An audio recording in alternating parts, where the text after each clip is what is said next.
Thirukumaran entertainment CV Kumar மற்றும் தங்கம் cinemas Thangaraj தயாரிப்பில் சூதுகவ்வும் 2 உங்கள் அபிமான திரையரங்குகளில்.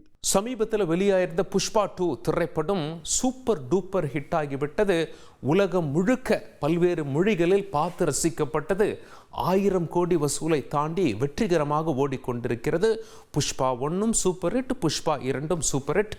அல்லு அர்ஜுன் மிகப்பெரிய ஸ்டார் ஆகிவிட்டார் இந்தியாவில். அவருக்கு ஒரு சோதனை காத்திருந்தது. அது என்ன அப்படின்னு சொல்லி பார்ப்போம். புஷ்பாவை தட்டி தூக்கிய போலீஸ். அல்லு அர்ஜுனின் ஒரு நாள் சிறைவாசம், அதிரடி கைது, அரசியல் பின்னணி என்ன? ஒரு நாள் அவர் சிறையில் கழிக்க நேரிட்டது. என்ன பின்னணி, அரசியல் பின்னணி இருக்கா என்று பார்த்து விடுவோம். முதல்ல இந்த கைதை பற்றி நாம் புரிஞ்சுக்கணும் அப்படின்னா கொஞ்சம் ஃப்ளாஷ்பேக் போனோம். ஒரு 10 நாள் பின்னாடி போனோம். டிசம்பர் 4ஆம் தேதி புஷ்பா 2 திரைப்படத்தின் காட்சி திரையிடப்பட இருந்தது. ஹைதராபாத்தில் அது சந்தியா தியேட்டர் என்ற ஒரு பிரபலமான சினிமா தியேட்டர். அங்கே பயங்கரமான கூட்டம். காரணம் என்ன? அல்லு அர்ஜுன் வரார், எல்லாரும் புஷ்பா வரார் புஷ்பா வரார் அப்படின்னு சொல்லி கத்திக்கொண்டே காத்திருந்தார்கள். அல்லு அர்ஜுன் என்ட்ரி கொடுத்தார். பயங்கரமான கூட்ட நெரிசல், தள்ளுமுள்ளு, அவரை பார்க்க வேண்டும் என அந்த தள்ளுமுள்ளில் ஒரு தாய் உயிரிழந்து விட்டார். சுமார் 35 வயது இருக்கும் அப்படின்னு சொல்லி சொல்கிறாங்க. அவருடைய 8 வயது மகன் ஆஸ்பத்திரியில் தற்பொழுது சிகிச்சையில் இருக்கிறார். கணவன், மனைவி 2 பேர் வந்திருக்காங்க, குழந்தைகள் 2 பேர். இந்த 4 பேரில் ஒருவர் உயிரிழந்து விட்டார், ஒருவர் மருத்துவமனை. மிகப்பெரிய அதிர்ச்சிக்குள்ளாக்கி விட்டது இந்த சம்பவம். அந்த திரைப்பட அரங்கில் அல்லு அர்ஜுன் என்ட்ரியின் போது கூடிய கூட்டத்தின் காட்சிகளை முதலில் பார்த்து விடுவோம்.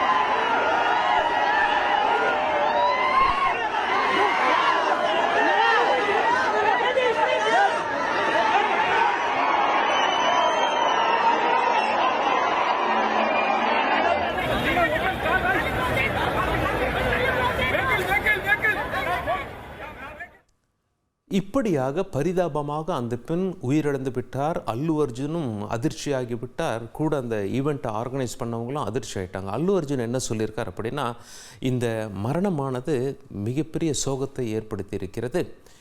இனி இது போன்ற ஒரு நிகழ்வு நடக்கக்கூடாது.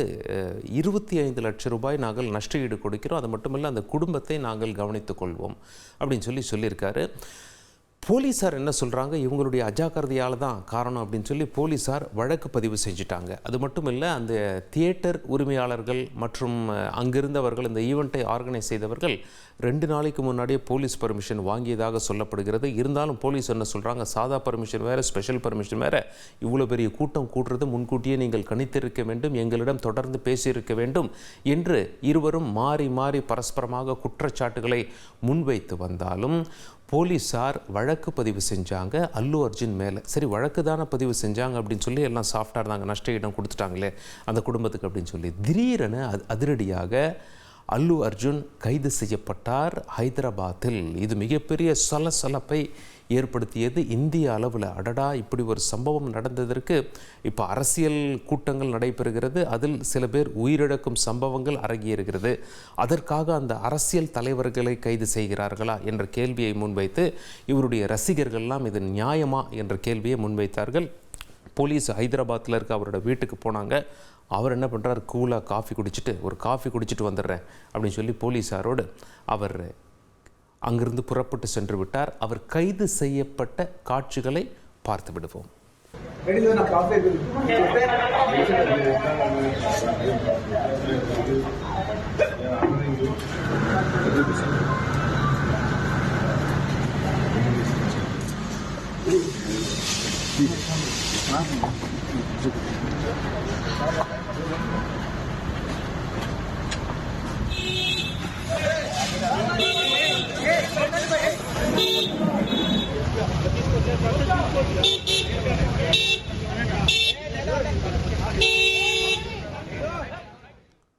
உலக உலகமெங்கும் சினிமா தியேட்டர்களில் சக்கை போட்டு கொண்டிருக்கும் புஷ்பா 2 திரைப்படத்தின் ஹீரோவை கைது செய்து விட்டார்கள் என்ற சலசலப்பு இந்தியாவில் பயங்கரமாக இருந்தது நேற்று முழுவதும்.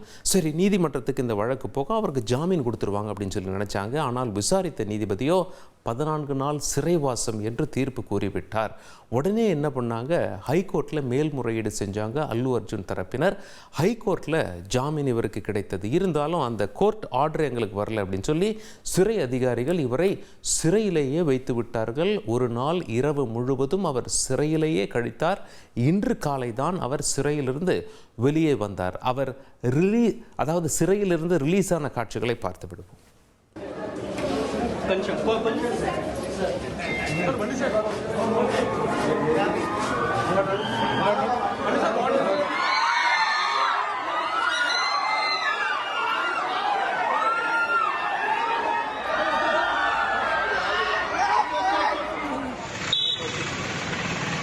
సార్ అల్లు అర్జున్ గారు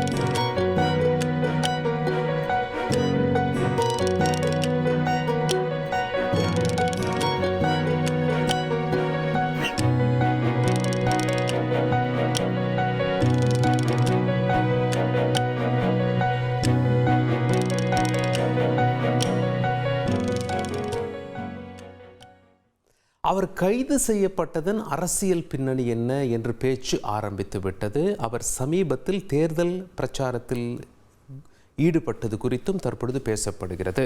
அல்லு அர்ஜுன் ஜெயிலிருந்து ரிலீஸ் ஆன பிறகு ஊடகத்தினருடன் பேசும்போது என்ன சொன்னார் அப்படின்னா, அந்த பாதிக்கப்பட்ட குடும்பத்தினருடன் நான் இருக்கிறேன் என்பதை தெரிந்து கொள்ளுங்கள்.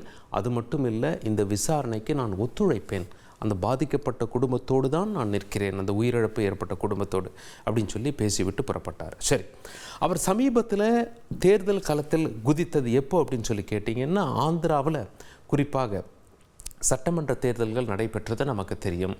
அதில் எதிர் கட்சியினர் யார் அப்படின்னு சொல்லி கேட்டிங்கன்னா, ஒய்எஸ்ஆர் சார்பாக ஜெகன்மோகன் ரெட்டி ஆளும் கட்சி, அதற்கு எதிராக சந்திரபாபு நாயுடு நின்று கொண்டிருக்கிறார். சந்திரபாபு நாயுடுவோட பாஜக மற்றும் பவன் கல்யாண் ஜனசேனா கட்சி சேர்ந்தவர், அவர் கைகோர்த்திருக்கிறார்.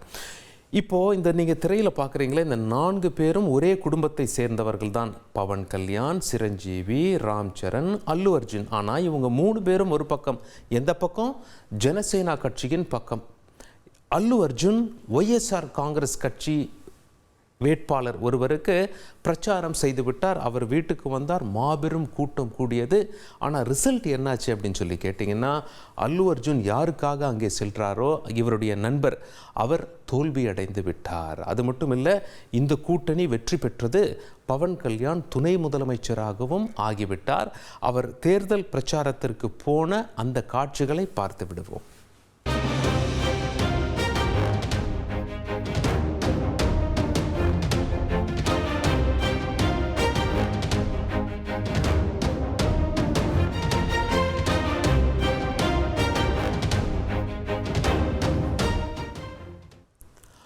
அல்லு அர்ஜுன் ரசிகர்கள் தற்பொழுது என்ன பேசி வருகிறார்கள் என்றால், இவர் இவர் ஏற்கனவே ஒய்எஸ்ஆர் காங்கிரஸ் கட்சியின் வேட்பாளருக்கு அல்லு அர்ஜுன் பிரச்சாரம் செய்தார். ஆனால் அல்லு அர்ஜுன் தெரிவுபடுத்தினார், நான் ஒய்எஸ்ஆர் காங்கிரஸ் கட்சிக்கு பிரச்சாரம் செய்யலை, என்னுடைய நண்பன் அங்கே நிற்பதால். அல்லு அர்ஜுனுக்கு 42 வயசாகுது, அவர் பிரச்சாரம் செய்தவருக்கு 39 வயசாகுது. என்னுடைய நண்பன் களத்தில் நிற்கிறான், என்னுடைய நண்பனின் இல்லத்திற்கு சென்றேன், கட்சி ரீதியாக நான் பிரச்சாரம் செய்யவில்லை என்று அல்லு அர்ஜுன் கூறி வந்தாலும், அவருக்கு எதிராக இருந்த ஒரே குடும்பத்தை சேர்ந்த அவர்களுக்கு இவர் மீது வருத்தம் இருந்து வருகிறது. பவன் கல்யாண் துணை முதலமைச்சர் ஆகிவிட்டார். சந்திரபாபு நாயுடுவோடு ஒரு நல்ல நட்பில் இருக்கிறார். சந்திரபாபு நாயுடுவிற்கும் தெலுங்கானா முதலமைச்சர் ரேவந்த் ரெட்டிக்குமே நல்ல நட்பு இருக்கிறது. எனவே இவர் அரசியல் ரீதியாக அந்த பிரச்சாரத்தின் காரணமாக பழிவாங்கப்பட்டிருக்கலாம் என்று சொல்லப்படுகிறது. அது மட்டும் இல்லை, புஷ்பா 2 அந்த ஒரு நிகழ்ச்சியில் அவர் முதலமைச்சர் பெயரையும் குறிப்பிடவில்லை. அல்லு அர்ஜுன் அந்த வருத்தமும் முதலமைச்சருக்கு இருக்கிறதா, இப்படியெல்லாம் கேள்விகளை முன்வைத்து அவர்களுடைய ரசிகர்கள் முதலமைச்சர் மீது தங்களுடைய கோபத்தை திருப்பி இருக்கிறார்கள். தெலுங்கானா முதலமைச்சர் ரேவந்த் ரெட்டியின் மீது. சரி, இது அவங்களுடைய குடும்பத்தின் அரசியல் பின்னணி. காங்கிரஸ் கட்சி ஆட்சி தற்பொழுது தெலுங்கானாவில் நடைபெற்று வருகிறது. எதிர்கட்சிகள்லாம் காங்கிரஸ் கட்சிக்கு எதிராக ஒன்று கூடி விட்டார்கள். இந்த விஷயத்திற்கு அவர் ஏற்கனவே நஷ்டஈடு கொடுத்துட்டார். ஒரு உயிரிழப்புக்கு அந்த குடும்பத்தாரும் வாங்கிட்டாங்க. அப்படி இருக்கும் பட்சத்தில் ஒரு நடிகர் மீது ஏன் நடவடிக்கை எடுக்க வேண்டும்? அந்த நிகழ்ச்சியை யார் ஆர்கனைஸ் செய்தார்களோ, ஏற்பாடு செய்தார்களோ, பாதுகாப்பும் அவர்கள்தான் ஏற்பாடு செய்திருக்க வேண்டும். நிகழ்ச்சி ஏற்பாட்டாளர்களை விட்டுவிட்டு அல்லு அர்ஜுனை கைது செய்தது நியாயமா என்று எதிர்க்கட்சிகள்லாம் காங்கிரஸ் கட்சியை நோக்கி தங்களுடைய விரல்களை உயர்த்தி இருக்கிறார்கள். அரசியல் வல்லுநர்கள் என்ன சொல்றாங்க அப்படின்னா, காங்கிரஸ் கட்சிக்கு இந்த கைது நடவடிக்கை ஒரு மிகப்பெரிய பின்னடைவு. காரணம் என்ன? பிரியங்கா காந்தி வயநாடு தொகுதியிலிருந்து எம்பியாக தேர்வாகி நாடாளுமன்றம் போய் நேற்று தான் முதல் பேச்சு பேசுகிறார்கள். நாடாளுமன்றத்தில் அவர்களுடைய முதல் உரை நடைபெறுகிறது. அது நாடு முழுவதும் மிகப்பெரிய செய்தியாகி இருக்க வேண்டும். நாடு முழுவதும் அதையே தான் பேசியிருக்க வேண்டும். ஆனால் பேசவில்லை. காரணம் என்ன? அன்றைய தினம் டிவிக்கல்ல முழுமையாக அல்லு அர்ஜுன் புஷ்பாவின் ஹீரோ கைது செய்யப்பட்டார் என்பது தொடர்ச்சியாக 5 மணி நேரம் நேரடி ஒளிபரப்பு செய்யப்பட்டது. அதற்கு பிறகும் அதை பற்றியே பேசப்பட்டது. இந்த கைது நடவடிக்கை நாட்டையே மிகப்பெரிய பரபரப்பில் வைத்திருந்தது. மாநிலத்தில் ஆட்சியில் இருப்பதோ காங்கிரஸ், நாடாளுமன்றத்தில் அவர்களுடைய மிகப்பெரிய தலைவர் பேசவிருக்கிறார். அந்த நிகழ்ச்சியை இந்த நிகழ்வு தவிடுபடியாக்கிவிட்டது. காங்கிரஸ் கட்சி மேலிடமே இதனால் கோபத்தில் இருப்பதாகவும் சொல்லப்படுகிறது. மாநில முதலமைச்சர் ரேவந்த் ரெட்டியின் மீது அவர் மற்ற கட்சிகளோடு நட்பில் இருந்து கொண்டு இதை செய்து விட்டாரா, அல்லது யோசிக்காமல் செய்து விட்டாரா, மேலிடத்தில் ஒப்புதல் பெற்றாரா இல்லையா, இப்படி கேள்விகளை அடுக்கிக் கொண்டே போனாலும் காங்கிரஸ் மேலிடத்திற்கு ஒரு மிகப்பெரிய சேதத்தை செய்துவிட்டார் மாநில முதலமைச்சர் ரேவந்த் ரெட்டி என்று அரசியல் விமர்சகர்களால் விமர்சிக்கப்படுகிறார். திருக்குமரன் என்டர்டெயின்மெண்ட் CV குமார் மற்றும் தங்கம் சினிமாஸ் தங்கராஜ் தயாரிப்பில் சூது கவ்வும் 2 உங்கள் அபிமான திரையரங்குகளில்.